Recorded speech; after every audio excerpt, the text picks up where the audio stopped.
Vamos a ver a través de las Escrituras cómo nosotros podemos juzgar todas las cosas. Pero el Señor nos aclara de qué manera debemos juzgar. Amén. Es a través de las Escrituras que encontramos la claridad a esta situación. Entonces nos dice Mateo capítulo 7 en el verso 1, dice: no juzguéis para que no seáis juzgados. Apenas está comenzando el Señor a decirnos cómo debemos de juzgar. Y las Escrituras deben de leerse por completo. Siempre cuando uno lee un capítulo de las Escrituras, uno no puede juzgar algunos versículos. Uno tiene que leer siempre el pasaje anterior, el capítulo anterior, el capítulo que está leyendo y el capítulo después, para comprender mucho mejor las Escrituras.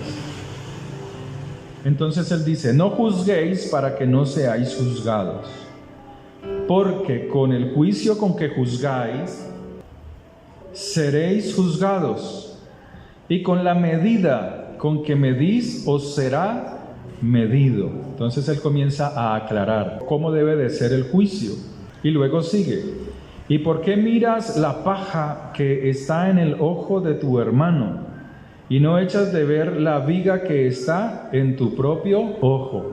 ¿O cómo dirás a tu hermano: déjame sacar la paja de tu ojo? He aquí la viga en el ojo tuyo. Hipócrita, saca primero la viga de tu propio ojo, y entonces verás bien para sacar la paja del ojo de tu hermano. No deis lo santo a los perros, ni echéis vuestras perlas delante de los cerdos, no sea que las pisoteen y se vuelvan y os despedacen. Amén. La costumbre de los escribas y de los fariseos en el tiempo del Señor Jesús era juzgar con un juicio injusto. Esa era la costumbre de ellos. Ellos añadían a la ley de Moisés muchas normas, muchos preceptos, muchas normas orales. Se opinaba mucho sobre la ley de Moisés, los profetas, pero de forma oral. Y en esa manera ellos añadían y quitaban a la ley de Dios, de esa manera. De esa manera ellos aumentaban el verdadero sentido de las Escrituras o le quitaban el verdadero sentido a las Escrituras. En el Evangelio de Juan, en el capítulo 8, hay una situación a la cual nosotros debemos de prestar mucha atención. Dice las Escrituras en el verso 1: y Jesús se fue al monte de los olivos, y por la mañana volvió al templo, y todo el pueblo vino a él, y sentado él les enseñaba. ¿Sí? Es la costumbre del Señor, que siempre nosotros estemos aprendiendo de él. Y aquí él va a dar una gran enseñanza. Entonces los escribas y los fariseos le trajeron una mujer sorprendida en adulterio, y poniéndola en medio, le dijeron: Maestro, esta mujer ha sido sorprendida en el acto mismo del adulterio. ¿Sí? Imagínense esa situación. Y luego dice: y en la ley Moisés mandó a apedrear a tales mujeres. Tú pues, ¿qué dices? Mas esto decían tentándole, o sea que habían añadido, habían quitado a las Escrituras el verdadero sentido de ellas. Entonces dice que le tentaban con esta clase de situación para poder acusarle. Pero Jesús, inclinado hacia el suelo, escribía en tierra con el dedo. Y como insistieran en preguntarle, se enderezó y les dijo, o sea, la pregunta de ellos era muy insistente: ¿qué hacemos con esta mujer? Moisés nos dice que debemos apedrear la mujer que es hallada en adulterio. Y le insistían una y otra vez. Fue tanta la insistencia que dice la Escritura que él levantó, se enderezó y les dijo: El que de vosotros esté sin pecado, sea el primero en arrojar la piedra contra ella. O sea que todos tenían una piedra en la mano y estaban listos para condenarla a muerte. E inclinándose de nuevo hacia el suelo, siguió escribiendo en tierra. Pero ellos, al oír esto, acusados por su conciencia, salían uno a uno, comenzando desde los más viejos hasta los postreros. Y quedó solo Jesús y la mujer que estaba en medio. Y enderezándose Jesús, y no viendo a nadie sino a la mujer, le dijo: Mujer, ¿dónde están los que te acusaban? ¿Ninguno te condenó? Ella dijo: Ninguno, Señor. Entonces Jesús le dijo: Ni yo te condeno, vete y deja de adulterar. O sea que era una mujer que vivía en adulterio. Vete y no peques más, le dice. Otra vez Jesús les habló diciendo, o sea, a los que estaban allí al principio: Yo soy la luz del mundo. El que me sigue, o sea, el que sigue mi palabra, no andará en tinieblas, sino que tendrá la luz de mi palabra, que es vida. Amén. Estoy leyendo en otra versión hebrea. Había una situación donde la turba, el pueblo, en este caso los escribas y los fariseos, aquellos que debían tener un conocimiento elevado de las escrituras, trajeron a una mujer sorprendida en adulterio, la llevaron no ante un juez, sino ante un maestro de la ley. Porque las escrituras nos enseñan que en estos casos la persona debía ser llevada ante un juez, no ante un rabino como lo es el Señor. En Deuteronomio 22 dice lo siguiente, en el verso 22: Si fuere sorprendido alguno acostado con una mujer casada con marido, ambos morirán. El hombre que se acostó con la mujer y la mujer también, así quitarás el mal de Israel. Y en el caso que estaban presentando ante el Señor, faltaba alguien, ¿cierto? ¿Quién faltaba? ¿Cierto? Solita no podía, ¿no? Faltaba el adúltero. Pero mira las escrituras. Dice que los dos debían de ser presentados, ¿sí?, acusados, y los dos debían de ser ejecutados a muerte. Levítico 20:10. Sabe que este es el libro que al cristiano no le gusta leer. Muy pocos creyentes leen Levítico. Dice así: Si un hombre cometiere adulterio con la mujer de su prójimo, el adúltero y la adúltera indefectiblemente serán muertos. Amén. Eso es lo que dice la Escritura. O sea que las leyes estaban ya establecidas para que aquellos jueces juzgaran con justo juicio, sin errar en el blanco. Pero dice las Escrituras que estos hombres, estos escribas y fariseos que presentaron a la mujer, pues dice que primeramente la colocaron en un lugar donde no debía ser enjuiciada, que era en el templo. Estaban dentro del templo. Segundo, estaban frente a un rabino, a un maestro de las escrituras, que en ese momento estaba enseñando, o sea, interrumpieron, era otra cosa que no se debía hacer, interrumpir la enseñanza de una manera abrupta. Estos hombres se saltaron todos los protocolos escritos en la palabra de Dios para no solamente cumplir sus fechorías de traer un juicio injusto delante del Señor para acusarlo, sino que ellos quitaban y ponían a la ley de Moisés leyes que solamente ellos se inventaban. Si leemos Romanos capítulo 10, y le sucede hoy al cristianismo, fíjese.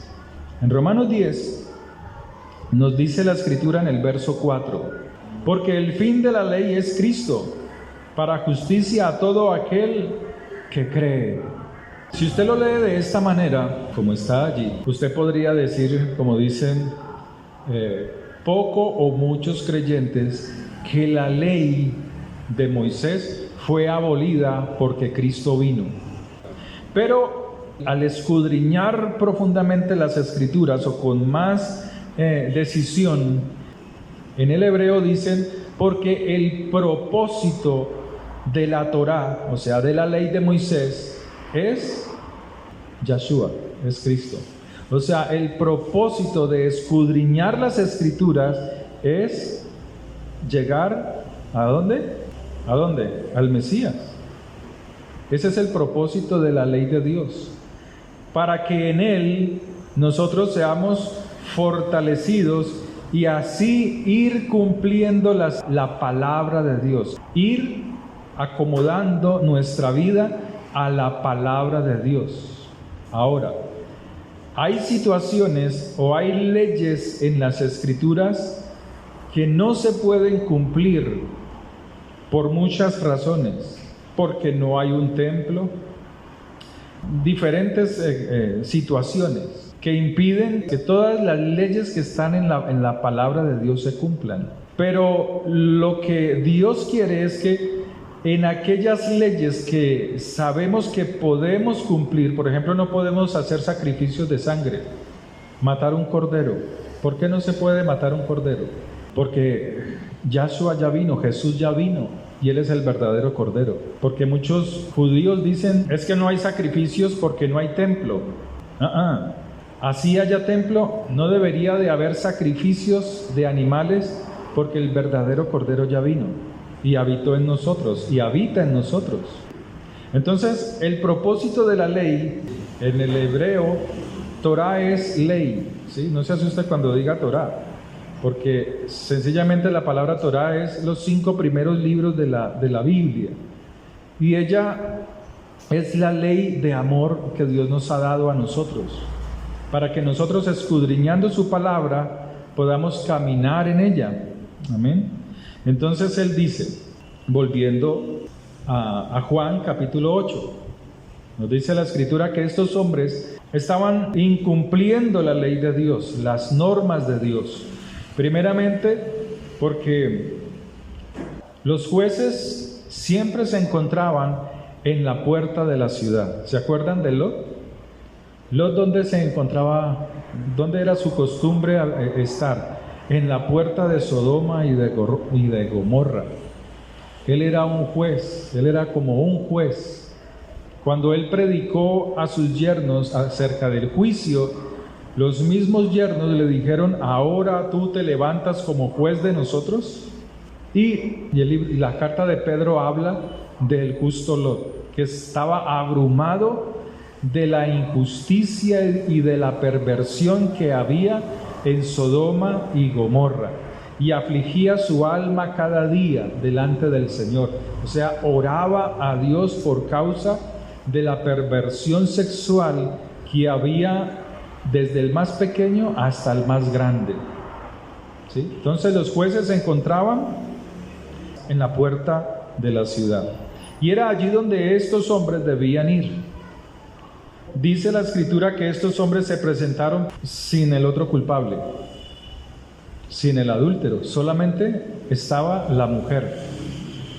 Y ellos aseguraban y decían estas palabras, le dijeron en el verso 4, Maestro, esta mujer ha sido sorprendida en el acto mismo del adulterio. Y en la ley de Moisés se mandó apedrear a tales mujeres. ¿Solamente eran las mujeres adúlteras? No, era al hombre y a la mujer que cometían adulterio. Amén. Él de esta manera escucha lo que ellos dicen y dice que inclinándose a tierra, él estaba escribiendo en la arena. Y esto nos habla de ciertas situaciones que nos dicen los libros, como el libro de Amós. Nos dice lo siguiente, en el verso 11, He aquí vienen días, dice Jehová el Señor, en los cuales enviaré hambre a la tierra, no hambre de pan ni de sed de agua, sino de oír la palabra de Jehová. E irán errantes de mar a mar, desde el norte hasta el oriente. Discurrirán buscando palabra de Jehová y no la hallarán. Porque Dios había traído la palabra a ellos, le había entregado a su pueblo todo lo concerniente a la justicia a través de la ley de Moisés, a través de los profetas, a través de los salmos. Dios les había entregado a ellos cómo el pueblo debía de vivir, sometiéndose a la palabra y de esa manera ser agradable delante del Señor, que sus juicios fuesen justos, que sus juicios fuesen verdaderos. En Ezequiel capítulo 36, en el verso 25, nos dice la Escritura: esparciré sobre vosotros agua limpia, y seréis limpiados de todas vuestras inmundicias, y de todos vuestros ídolos os limpiaré. Os daré corazón nuevo y pondré espíritu nuevo dentro de vosotros, y quitaré de vuestra carne el corazón de piedra, y os daré un corazón de carne. Pero estos judíos, estos fariseos y estos escribas, sus corazones eran como una roca, eran duros como una piedra.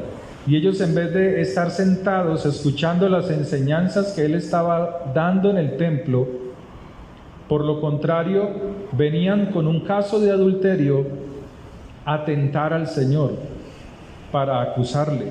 Pero él no era juez. Él dice en las Escrituras que él no vino a juzgar el mundo, sino que la palabra que os he dado, ella os juzgará el por qué no prestaron atención al Mesías que había venido. La misma palabra los juzgaba. De esa manera había ese juicio contra ellos. Entonces, en Jeremías 17:13 podemos entender qué era lo que el Señor estaba escribiendo. Escribía en contra de ellos. Y dice: oh Jehová, esperanza de Israel, todos los que te dejan serán avergonzados, y los que se apartan de mí serán escritos en el polvo. Eso era lo que él estaba escribiendo. Había una acusación contra ellos, porque dejaron a Jehová manantial de aguas vivas. Estos hombres juzgaban con un juicio injusto. Y dice que él les dijo: el que de vosotros esté sin pecado, sea el primero en arrojar la piedra contra ella. Pero dice que ellos, al oír esto, acusados por su conciencia, salía uno a uno, comenzando desde los más viejos hasta los postreros, y quedó solo Jesús y la mujer que estaba en medio. Y enderezándose el Señor y no viendo a nadie, dijo a la mujer: mujer, ¿dónde están los que te acusaban? ¿Ninguno te condenó? Y ella respondió: ninguno, Señor. O sea, ni siquiera habían hecho un juicio. Y él dijo: ni yo te condeno. Pero estas palabras, ni yo te condeno, no quiere decir que, como dicen algunos o muy pocos hoy en día, que estamos bajo la gracia del Señor y que la gracia de Dios está por encima de la repetición del pecado, del adulterio y del robo y de la fornicación, porque así muchos lo dicen.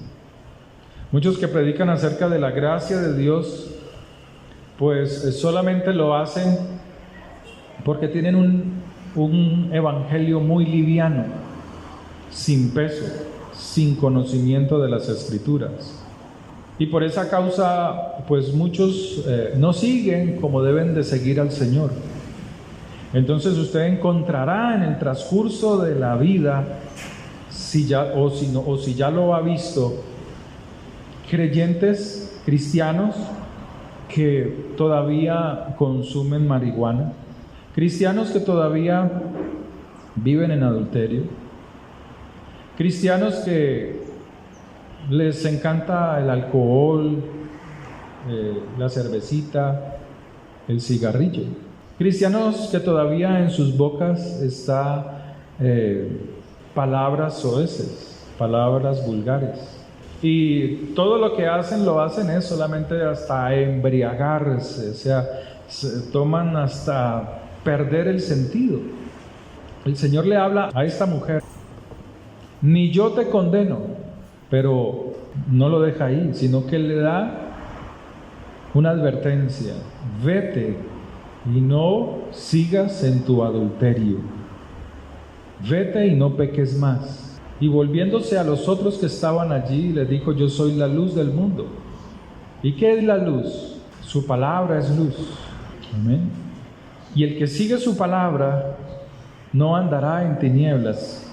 Jesús es la palabra, Yahshua es la palabra.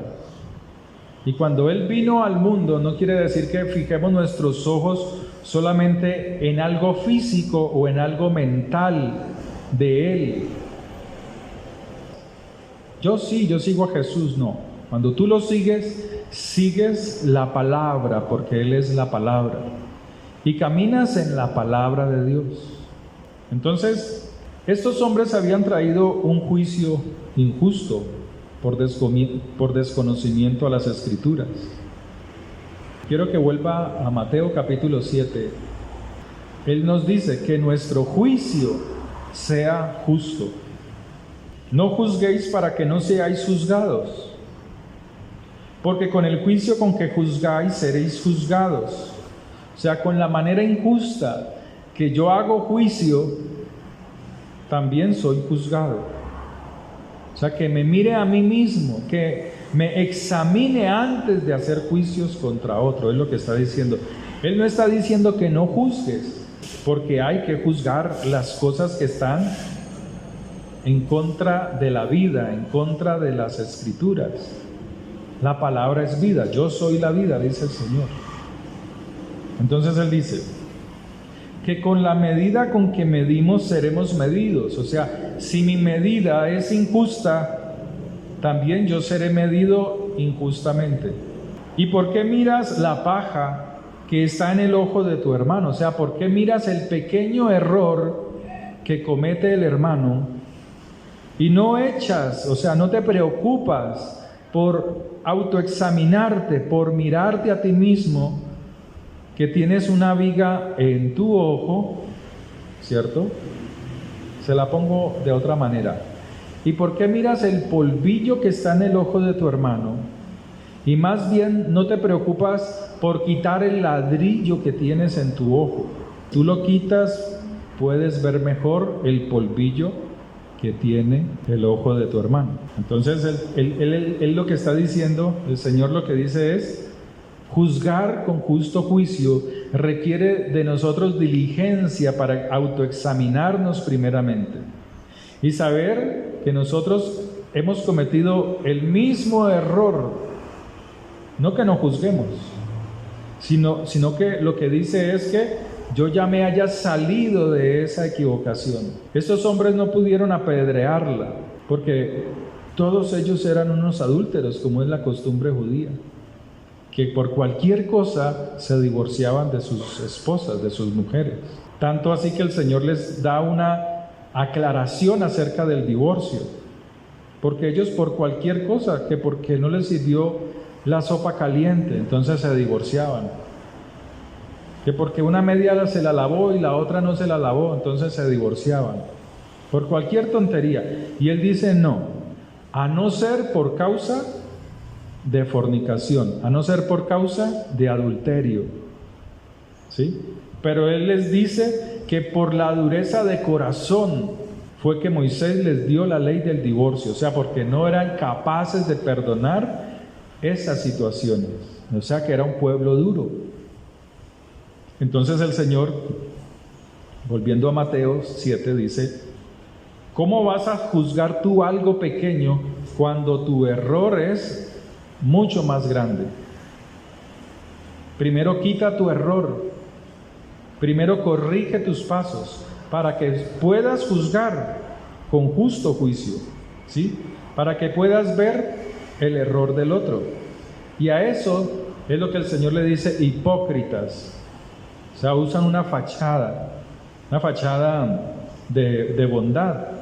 Y dice: saca primero la viga de tu propio ojo y entonces verás bien para sacar la paja del ojo de tu hermano. ¿Sí? Ese es lo que el Señor nos exhorta. Hay una parte en las Escrituras que nos dice de esta manera: y tú que juzgas a otro, ¿no te condenas a ti mismo? Tú que haces lo mismo. Y está hablando de juicios en los cuales no hay juicios justos, y de eso nos habla las Escrituras. Ahora, el propósito, ¿para qué Dios nos da la facultad de juzgar? ¿Por qué Dios nos da esa autoridad si cumplimos la palabra, si cumplimos las Escrituras? ¿Por qué permite que nosotros juzguemos? En Santiago capítulo 2 nos dice el por qué. En Santiago capítulo 2, en el verso 9: pero si hacéis acepción de personas, cometéis pecado, y quedáis convictos por la ley como transgresores de la ley. Porque cualquiera que guardare toda la ley, pero ofendiere en un punto, se hace culpable de todos. Porque él dijo: no cometerás adulterio. También ha dicho: no matarás. Ahora bien, si no cometes adulterio, pero matas, ya te has hecho transgresor de la ley. Así hablad y haced como los que habéis de ser juzgados por la ley de la libertad. O sea, la ley que es libertad para nosotros. La palabra de Dios, ¿qué trae para nosotros? Libertad, ¿cierto? Nos libera.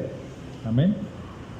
Porque ella nos advierte acerca del adulterio, de todas las cosas que dañan nuestra propia vida, ¿sí?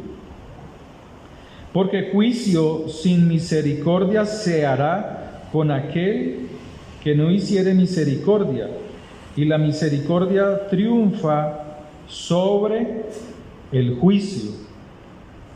Entonces, Dios nos habla de que nosotros debemos de cuidarnos primeramente a nosotros mismos antes de hacer un juicio contra otro. O sea, no es que en el momento no podamos juzgar. Se presentarán situaciones y usted no puede decir: no, es que yo no juzgo. No, usted tiene que juzgar con justo juicio. Si alguien viene a usted y le dice: no, es que mire, soy un hombre y me gustan los hombres, entonces ¿usted qué le dice? Como el Papa: yo no los juzgo. Entonces él dice: no, pues yo más bien defiendo a todos mis amigos los curas. Él está metido ahí diciendo: sí, hay que darle a los homosexuales, yo no puedo juzgar a los que practican el homosexualismo. Dice él, ¿no? Lo dice con sus palabras, porque el matrimonio ha sido dado por Dios y no podemos discriminarlos a ellos por su inclinación, sino que debemos ayudarles a ellos para que también tengan sus uniones homosexuales en el amor del Señor, porque ellos son nuestros hermanos. ¿Lo han escuchado? Lo pueden buscar por la internet. ¿Y qué dijo el Señor acerca de su madre y sus hermanos? Señor, Señor, te llaman. ¿Quién? Tu madre y tus hermanos están en la puerta. Mi madre y mis hermanos son todos aquellos que hacen la voluntad de mi Padre. El Señor nos habla de cómo debemos de caminar en la palabra de Dios, porque hay situaciones que vienen y vendrán y veremos en el mundo, las cuales nosotros debemos de juzgar. Y juzgar es para corregir el camino. Dice la Escritura en el libro de Santiago que nosotros, al exhortar a nuestro hermano que camina impíamente, al hacerle volver al camino de las Escrituras, pues está salvando un alma, lo está guardando de la muerte, está cubriendo multitud de pecados, no los míos, sino de aquel que los está cometiendo. Entonces el Señor quiere que nosotros actuemos, juzguemos con justo juicio. Ahora, para finalizar, dice Mateo capítulo 7, Él dice: no deis lo santo a los perros. Está hablando en el verso 6. O sea, El juicio que tú tienes, la palabra que tú tienes, no todas las personas la van a recibir. No todas van a aceptar tu juicio, la sabiduría que tú tienes. ¿Usted cree que usted no tiene sabiduría? Cuando usted tiene la palabra, y si usted tiene la palabra, usted es una persona sabia, ¿o no? Claro que sí, porque usted puede juzgar las injusticias del mundo. Y el Señor dice, no deis lo santo. ¿Qué es lo santo? La palabra, la sabiduría. En este caso, el juicio justo que estás haciendo. No deis lo santo a los perros. ¿Quiénes son los perros? Según las Escrituras, ¿quiénes son los perros? Usted ha oído que dice, por ejemplo, en primera carta a los Corintios, en el 6:9, dice de la siguiente manera: ¿no sabéis que los injustos no heredarán el reino de Dios? No erréis, ni los fornicarios, ni los idólatras, ni los adúlteros, ni los afeminados, ni los que se echan con varones heredarán el reino de Dios. Y estos erais algunos, está señalando a su iglesia, a la iglesia de los Corintios, porque la iglesia de los Corintios era una iglesia pervertida. Habían homosexuales, gays, lesbianas, no eran judíos, tenían otra cultura. Entonces él dice, y esto habéis sido algunos, ¿sí? No volváis a estas cosas. Entonces él les dice, mas ya habéis sido lavados. O sea que ellos no eran cisternas rotas, sino que guardaban el agua viva, la palabra de Dios, ¿sí? Ya habéis sido justificados en el nombre del Señor Jesús. ¿Con qué limpiará el joven su camino? Con obedecer la palabra de Dios, con guardarla, ¿sí? Y por el Espíritu de nuestro Señor. ¿Qué hace el Espíritu Santo cuando tú lees la palabra? Vendrán situaciones incómodas, pero si tú tienes la palabra, el Espíritu Santo lo que te impulsa es a obedecer las Escrituras. Eso es lo que hace el Espíritu Santo. Ese es el poder del Espíritu de Dios. Él te impulsa para que en un momento donde hay una discusión no salgan palabras soeces de tu boca, sino que estás en calma, estás reposado. Y ellos están allí en su discusión. ¿Pero por qué es? Porque tienes la palabra. Y el Espíritu Santo viene y reposa ¿en dónde? En su palabra. Y si tienes la palabra en tu corazón, entonces ¿dónde viene a reposar? Pues en tu vida. Amén. Él dice, no echéis vuestras perlas delante de los cerdos, no sea que ellos las pisoteen. Los perros en las Escrituras son personas que son lujuriosas, personas que les gusta la lujuria, personas que aman la perversión sexual, ¿sí? Hay personas que sueñan con perros, ¿sí? Y todo eso tiene un significado muy especial, ¿sí? Entonces, las Escrituras nos dicen, porque él viene hablando de situaciones con las cuales actúan los que no tienen la palabra de Dios. Él está diciendo, no echéis vuestra sabiduría, no echéis la palabra de Dios, la buena justicia a los perros, ni echéis vuestras perlas delante de los cerdos. Y los cerdos son personas que se alimentan de toda porquería, de toda inmundicia, así como lo hace el cerdo. El cerdo es un carroñero, ¿sí?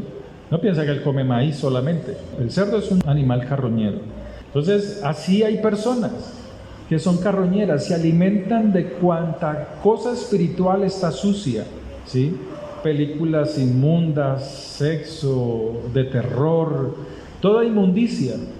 Entonces ellos no pueden recibir el justo juicio de Dios, no lo pueden recibir, lo desechan, porque son como el perro, vomita lo que se le ha hecho a él y vuelve y se lo come. Y el cerdo, el ejemplo es que él, por más que sea pulcro y limpio, pues él vuelve al pantano, no al barro, el pantano es su propio excremento, vuelve y se lo come. Amén. De eso nos habla las Escrituras. Por falta de no conocer las Escrituras y poder juzgar bien las cosas injustas, es allí donde Mateo nos dice, Pero muchos me dirán en aquel día: Señor, en tu nombre hicimos muchos milagros, en tu nombre profetizamos. Mire lo fácil que es. Hacer milagros es fácil. Hay personas que pecan, pero cuando viene el evento cristiano se santifican, se purifican y caminan esos días en santidad. Y cuando vienen los eventos, entonces el Señor, por misericordia a esos necesitados, sana enfermos, ¿cierto? Restaura vidas. Eso es fácil. Pero ellos vuelven como el perro y como el cerdo a su pecado, hasta que venga otro evento cristiano, ¿sí? Otro congreso. Pues vuelven y se purifican para ese congreso. Pero terminado ese congreso, vuelven a lo mismo, como el puerco y el perro. Por eso ellos le dicen al Señor: en tu nombre hicimos milagros y en tu nombre profetizamos. ¿Pero qué profetizaban? Una palabra que no los hacía volver a las Escrituras. Una palabra que no los hacía volver al verdadero arrepentimiento. Porque esa es la función de un profeta: hacer volver con su profecía el corazón del pueblo a la palabra de Dios. Entonces ellos dicen: en tu nombre profetizamos. ¿Qué profetizaban? Las burradas que hoy, o las cosas que hoy hablan. El Señor me mostró que cuando llegues a tu casa va a haber un mercado grandísimo. Entonces el pueblo dice: amén, amén, gloria a Dios. El Señor me dice que te va a poner en un carro nuevo, aleluya. Y así está el pueblo, porque no tienen las Escrituras. Y ellos dicen: en tu nombre profetizamos. Esas eran las profecías que hacían, pero no hacían volver con su palabra, con su profecía, el corazón del pueblo a Dios. Es que me profetizaron que me voy de viaje por el mundo a predicarle a todos, y todavía está por ahí, no ha salido del barrio. Le hago una pregunta: ¿ha visto que suceden esas cosas o no? Suceden. Por ahí le atinan alguna profecita, por ahí le atinan: ay, le pegué a esta. Entonces, ¿qué hacen los que recibieron la profecía cumplida? ¿Vuelven a la palabra? No, vuelven al profeta para que le siga profetizando. Y esa no es la función de un profeta. La función del profeta es volver el pueblo a la palabra de Dios. Señor, en tu nombre hicimos milagros y profetizamos y sanamos enfermos, echamos fuera demonios. También eso es fácil. Una persona después de un evento de estos se santifica. Aquí, ¿cuántas personas endemoniadas no han venido en una reunión? No en una reunión, porque no la hacemos en reunión, pero a veces han llegado personas que no pertenecen a la congregación y se ha orado por ellos y han sido sanos. Se le han echado sus demonios. Hasta los demonios le tratan de hablar con uno, porque eso también es fácil. Se santifica esos días y entonces está purificado y conoce la palabra y está en autoridad y puede hacer esas cosas porque el Señor ha entregado todo eso a su pueblo. A eso les dice: apartados de mí, malditos, porque no tuviste una relación íntima conmigo. Apartados de mí. Fíjese lo que dice en el hebreo: transgresores de la Torá, transgresores de mi palabra. O sea que ellos no hicieron un justo juicio, no fueron capaces, teniendo el conocimiento de las Escrituras, de juzgar justamente las cosas que están malas, que van en contra de la palabra. Por eso Dios quiere que nosotros, nuestro juicio sea justo y verdadero. Cuando nos sometemos a la palabra, nuestro juicio debe de ser justo, que hayamos quitado nuestra viga para poder corregir el pequeño error del otro. Amén. Amén. Padre, te damos gracias por tu palabra es verdad, tu palabra nos fortalece. Bendigo a mis hermanos en el nombre de Jesús, llévales con bien, con paz, y que toda bendición sea sobre ellos, Señor, en el nombre santo y poderoso. La bendición tuya sea sobre mis hermanos, Señor. De lo recibido te damos, Señor. Bendigo En el nombre de Jesús. Levante sus manos. El Señor te bendiga y te guarde. El Señor Dios Todopoderoso haga resplandecer su rostro sobre ustedes y tenga de ustedes misericordia. El Señor alce sobre vosotros su rostro y ponga en ustedes paz. En el nombre de Jesús. Que el Señor les bendiga, que el Señor les prospere. Quedamos despedidos.